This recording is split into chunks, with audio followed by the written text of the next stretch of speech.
दोस्तों, गुरु पूर्णिमा कब है? गुरु पूर्णिमा में क्या खाना चाहिए और क्या नहीं खाना चाहिए? गुरु किसे बनाना चाहिए और किसे नहीं? गुरु का महत्व क्या है? पूजा कैसे करें? मुहूर्त क्या है? जानिए सब कुछ इस वीडियो में। दोस्तों, यदि बलवान बनना है तो गुरु जीवन में अति आवश्यक है। गुरु माता पिता से सर्वश्रेष्ठ है। माता पिता से भी बढ़कर माना जाता है। ईश्वर से भी बढ़कर गुरु को माना गया है। गुरु नहीं तो कुछ भी नहीं। गुरु का होना उतना ही जीवन में जरूरी है जितना कि पीने के लिए जल पवित्र गंगाजल से भी पवित्र होता है। गुरु का जीवन में होना पालन पोषण करने वाली माँ, शिशु को दूध पिलाने वाली माँ से भी बढ़कर गुरु को माना जाता है। अक्सर अपने मुकेश अंबानी जी की शादी पार्टी समारोह में गुरुओं को आते हुए देखा होगा। मुकेश अंबानी भी गुरुओं का आदर सम्मान करते हैं, उनका नतमस्तक प्रणाम करते हैं। मुकेश अंबानी के गुरु है रमेश भाई ओझा। अमीर गरीब चाहे कितना भी पैसे वाला क्यों ना हो, यदि जीवन में गुरु ना हो तो वह मात्र कंकर के समान माना जाता है। गुरु आप अपने माता पिता को भी मान सकते हैं, बड़े भाई मौसी चाचा ताऊ ताई पंडित महात्मा ऋषि मुनि, आप किसी को भी अपना गुरु बना सकते हैं। गुरु जो होता है भटके को राह देता है, कामयाबी की सीढ़ी चढ़ाता है, प्यासे को पानी देने वाला जिस प्रकार महान है उसी प्रकार गुरु सर्वश्रेष्ठ और महान है। देखिए, सनातन धर्म हर साल आषाढ़ मास की शुक्ल पक्ष की पूर्णिमा तिथि को गुरु पूर्णिमा मनाई जाती है। यह दिन पूर्णिमा का जो दिन होता है विशेष होता है, स्नान दान की तिथि। लेकिन आज आषाढ़ मास की पूर्णिमा को हम गुरुओं को समर्पित करते हैं। आज के दिन गुरुओं का आशीर्वाद लेना बहुत ही शुभ माना जाता है। यह आशीर्वाद कोई मामूली नहीं होता, साक्षात समझ लेना आपके भगवान ने आपके सर पर मस्तक पर हाथ रख दिया, आशीर्वाद दे दिया। धार्मिक जो मान्यता है, इसी दिन वेदव्यास जी का जन्म हुआ था, इसलिए इस पूर्णिमा को व्यास पूर्णिमा भी हम कहते हैं। व्यास जी के जन्मोत्सव के रूप में भी इस पूर्णिमा को मनाया जाता है। तो इस साल पंचांग के मुताबिक गुरु पूर्णिमा हम किस दिन मना रहे हैं? गुरु पूर्णिमा की जो सही तारीख है, तिथि कब से कब तक है, जो शुभ मुहूर्त है और महत्व क्या है, यह सभी जानकारियां इस एक वीडियो में आपको प्राप्त होने जा रही है। तो संपूर्ण जानकारी के लिए वीडियो को अंत तक जरूर देख लीजिए। सबसे पहले गुरु पूर्णिमा इस साल हम कब मना रहे हैं, तिथि कब से कब तक है? देखिए, इस साल आषाढ़ मास की जो पूर्णिमा है उसकी तिथि प्रारंभ हो जाएगी 20 जुलाई को शाम 5:05 199 पर, जो कि समाप्त होगी अगले दिन 21 जुलाई को दोपहर में 3:04 पर। तो ऐसे में हिंदू धर्म में उदया तिथि में हम व्रत और त्योहार मनाते हैं, इसलिए इस वर्ष गुरु पूर्णिमा 21 जुलाई को मनाई जाएगी। गुरु पूर्णिमा के दिन इस बार सर्वार्थ सिद्ध योग का भी निर्माण हो रहा है। तो सर्वार्थ सिद्ध योग में अगर आप अपने गुरु की पूजा आराधना देवताओं के साथ करते हैं, आपके जीवन में कभी भी किसी प्रकार का संकट नहीं आता, गुरु का आशीर्वाद हमेशा बना रहता है। तो आज जो गुरु पूर्णिमा की जो पूजा विधि होगी वह क्या होगी, हम सब इस वीडियो में बताएंगे। तो वीडियो बहुत ही खूबसूरत है। अधूरा ज्ञान हमेशा बुरा ही होता है। गुरु जब कोई ज्ञान देता है, शिष्य को ले लेना चाहिए, इसमें आपका ही फायदा है। साथ में हम यह भी बताएंगे कि गुरु पूर्णिमा के दिन वह ऐसी क्या चीज़ है जिसे खाने से गुरुओं का आशीर्वाद तो मिलता ही मिलता है, साथ ही साथ श्री हरि भगवान विष्णु तथा माता लक्ष्मी दोनों हाथों से धन की वर्षा करती है। देखिए, अन्य पूर्णिमा व्रत की तरह गुरु पूर्णिमा के दिन हमें सुबह जल्दी उठना चाहिए, स्नान आदि से निवृत्त होकर स्वच्छ वस्त्र पहनने चाहिए। इसके बाद में आप एक छोटी सी चौकी या पाटा लगा करके उस पर लाल या पीले वस्त्र बिछाएं और भगवान श्री हरि विष्णु का ध्यान करके अपनी पूजा को प्रारंभ करें। आज की जो पूजा होती है, देखिए, हम भगवान श्री विष्णु और माता लक्ष्मी का पूजन करते हैं और पूर्णिमा की तिथि में भगवान शिव का, भोलेनाथ का पूजन, उनका अभिषेक बहुत ही फलदायी होता है। तो आप जिनको भी अपना आराध्य इष्ट मानते हैं, आप उनका पूजन कर सकते हैं।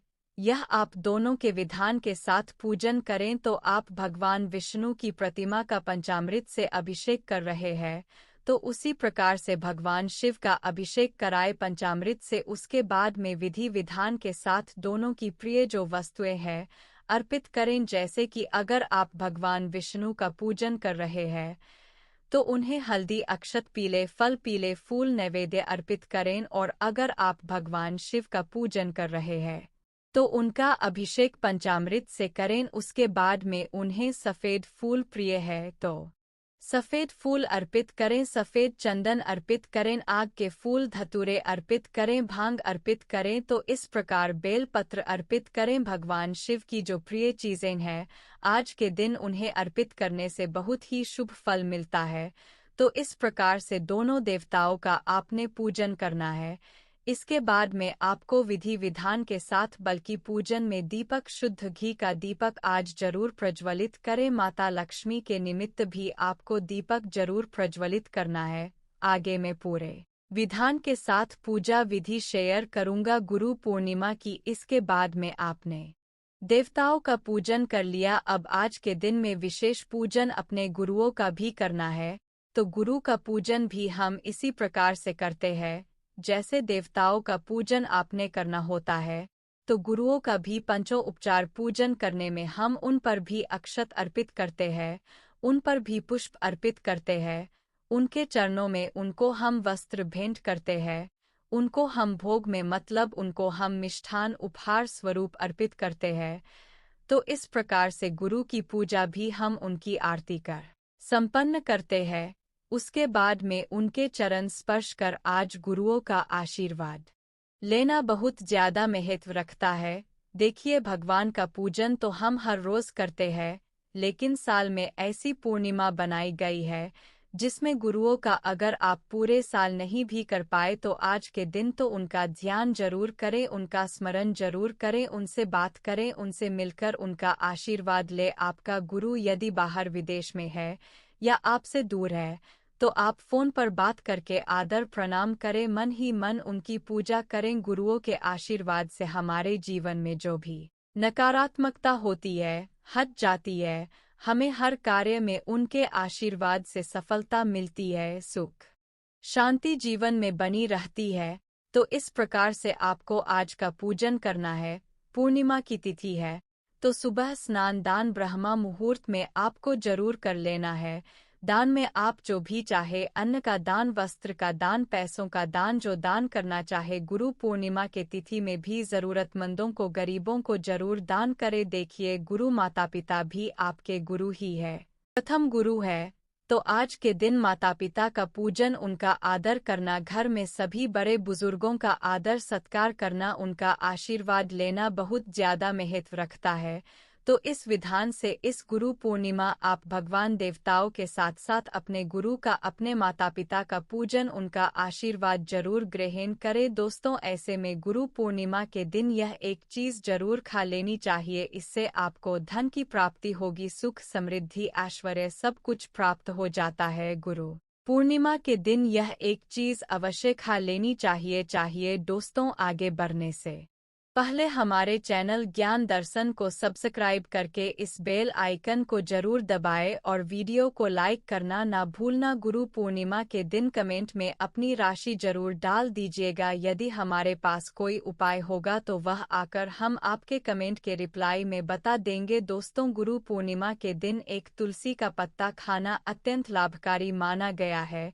नियमित रूप से सुबह के समय तुलसी का पत्ता खाने से जो बड़ी से बड़ी तीर्थ यात्रा से पुण्य प्राप्त होता है, हवन पूजा पाठ तथा दान करने से पुण्य मिलता है। मात्र सुबह के समय 2-3 तुलसी के पत्ते खाने से वह प्राप्त हो जाता है। दोस्तों, वैज्ञानिक तौर से भी तुलसी का पत्ता कई गुणों से भरपूर माना जाता है। वैज्ञानिक भी इसे एक चमत्कारी पौधा मानते हैं। तुलसी के पत्ते खाने से न केवल कैंसर का रोग खत्म हो जाता है, बल्कि पेट की बीमारी धीरे धीरे खत्म होने लगती है, आंखों की रोशनी बढ़ जाती है, दिल के लिए होता है फायदेमंद, त्वचा में निखार लाने के लिए तुलसी का पत्ता अवश्य खाना चाहिए। तनाव को कम करने में बहुत ही मददगार साबित होता है। तुलसी का पत्ता सर्दी को दूर करने के लिए नियमित तुलसी का पत्ता खाना चाहिए। कई बीमारियां तो इसकी खुशबू से ही दूर भाग जाती है, इसलिए लोग अपने घरों में तुलसी पूजा तथा तुलसी का पौधा लगाते हैं।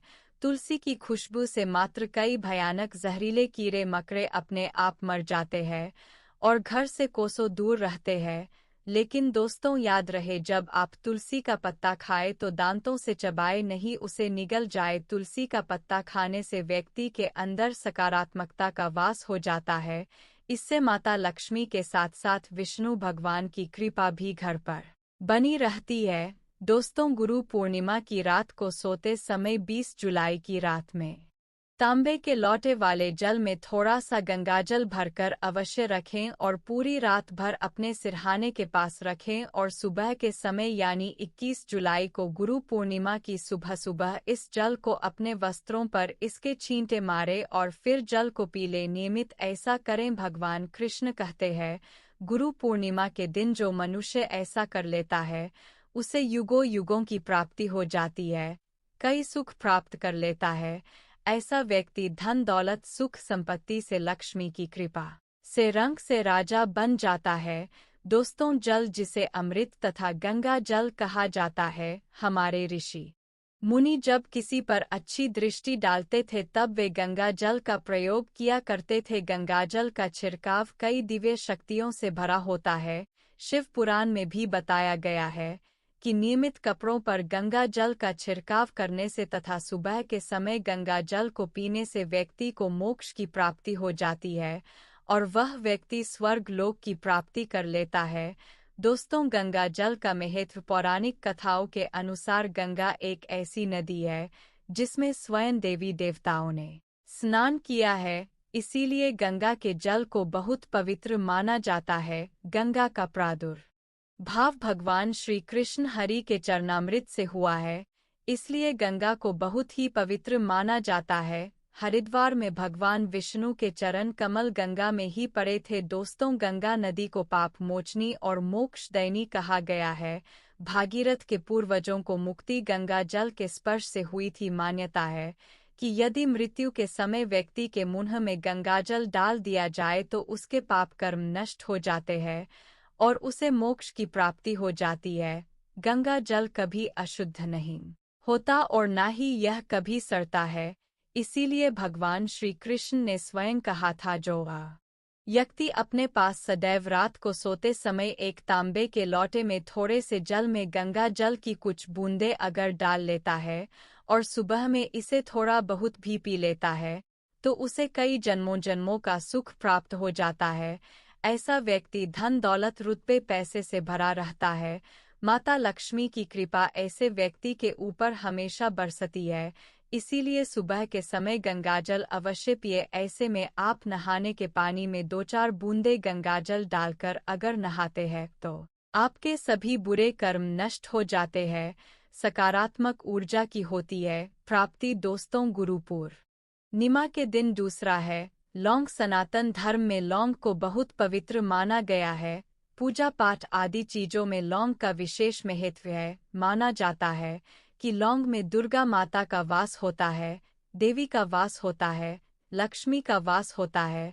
ऐसे में सोते समय तकिए के नीचे लौंग अवश्य रखें और सुबह के समय जब आप उठे तो एक लौंग अवश्य खा ले। इससे 9 देवियों की कृपा प्राप्त होती है। माता लक्ष्मी धन से मालामाल करती है, लेकिन याद रहे लौंग दांतों से चबाए नहीं, पानी के साथ निगल जाए। दोस्तों, सुबह के समय आप चाहे कुछ करें या ना करें, परंतु नहाने के पानी में 2-4 बूंदे गंगा जल की जरूर डाल लेनी चाहिए। इससे व्यक्ति को कामयाबी प्राप्त होती है। गंगाजल जब शरीर पर पड़ जाता है तब हमारे अंदर जितनी भी नकारात्मक ऊर्जा होती है वह सब खत्म होने लगती है, जिसकी वजह से हमें कामयाबी प्राप्त हो जाती है। हमारी कुंडली में जितने भी दोष होते हैं वह सब खत्म हो जाते हैं। गंगाजल की कुछ बूंदे पानी में डालकर नहाने से जो लोग शनि से पीड़ित है, राहु केतु से पीड़ित है, वह सब तुरंत खत्म होने लगता है। एक श्लोक में शनिदेव ने स्वयं कहा था, जो मनुष्य मेरे क्रोध से अगर बचना चाहता है तो वह रोज नहाने के पानी में गंगाजल अवश्य डालकर स्नान करें। इससे उस व्यक्ति को शनि तथा राहु केतु के दुष्ट क्रोध का सामना नहीं करना पड़ता, शनि देव प्रसन्न हो जाते। इसलिए हर पुस्तक में कहा जाता है कि गंगाजल सर्वप्रिय है और अमृत है। इसीलिए अगर आपको जीवन में कुछ करना है तो नहाने के पानी में गंगाजल अवश्य डालें। दोस्तों, मैं भी अपने नहाने के पानी में 2-4 बूंदे गंगाजल की हमेशा डालता हूँ और मुझे इसका परिणाम हमेशा अच्छा मिलता है, क्योंकि गंगाजल एक चमत्कारी शक्ति का स्वरूप है। दोस्तों, चौथा है फूल का पत्ता। अगर आप चाहे तो जब आप घर से बाहर निकले तो सुबह के समय भगवान के गले की माला में से या भगवान के चरणों में से एक पत्ता फूल का भगवान का आशीर्वाद समाकर अवश्य खा ले। गुरुओं का आशीर्वाद समाकर खा ले, इससे स्वयं आपको ईश्वर की कृपा प्राप्त होती है। आप जो भी काम करोगे वह संपूर्ण सफल हो जाएगा। साथ ही साथ जब आप घर से बाहर निकले तो सुबह के समय 2-4 दाने चावल के अवश्य खा ले, इससे माता लक्ष्मी की असीम कृपा प्राप्त हो जाती है। दोस्तों, आगे भगवान श्री कृष्ण कहते हैं, गुरु पूर्णिमा के दिन या किसी भी दिन जब आप किसी अच्छे काम के लिए बाहर जाए तो मीठा अवश्य खा लेना चाहिए, लेकिन याद रहे सुबह के समय मीठा खाना सर्वोत्तम माना गया है। इससे आपके अच्छे रास्ते खुल जाते हैं और आप जो भी चाहोगे सब प्राप्त हो जाएगा। दोस्तों, आगे भगवान श्री कृष्ण कहते हैं, गुरु पूर्णिमा के दिन माथे पर चंदन का तिलक मनुष्य को विजय प्राप्त कराता है। इसीलिए माथे पर कोई भी तिलक अवश्य लगाना चाहिए, जो कि शास्त्रों में बताया जाता है। सुबह के समय माथे पर तिलक लगाकर जो भी व्यक्ति बाहर निकलता है उसके ऊपर सदैव ईश्वर की कृपा बनी रहती है और उसका कोई भी बाल बाका नहीं कर पाता। दोस्तों, माथे पर तिलक लगाने से कल भी आपका कुछ नहीं कर पाता, ऐसा व्यक्ति अकाल मृत्यु से बचा रहता है। दोस्तों, सच्चे दिल से कमेंट बॉक्स में जरूर लिखें, जय गुरुदेव, जय श्री कृष्ण। आप सभी को गुरु पूर्णिमा की हार्दिक शुभकामनाएं।